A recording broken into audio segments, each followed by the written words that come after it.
भारत के शहर पुणे में 35 साला क्रिकेटर बैटिंग के दौरान दिल का दौरा पड़ने से इंतकाल कर गया। भारतीय मीडिया के मुताबिक ये अफसोसनाक वाकया जुमेरात को पुणे के गारवेर स्टेडियम में एक क्रिकेट मैच के दौरान पेश आया। रिपोर्ट में बताया गया कि इमरान पटेल ओपनिंग बैटर के तौर पर बैटिंग करने आया तो कुछ वक्त पिच पर गुजारने के बाद वो सीने और बाजू में दर्द की शिकायत करने लगा। इमरान ने एम्पायर्स को अपनी तबीयत की खराबी के बारे में आगाह किया, जिन्होंने इसे मैदान से बाहर जाने की इजाज़त दी।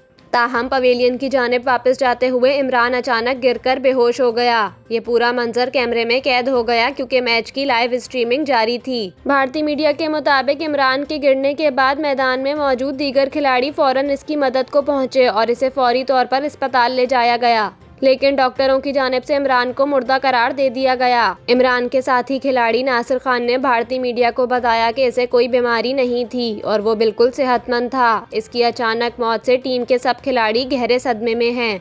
भारतीय मीडिया के मुताबिक इमरान की 3 बेटियां हैं, जिनमें सबसे छोटी सिर्फ 4 माह की है।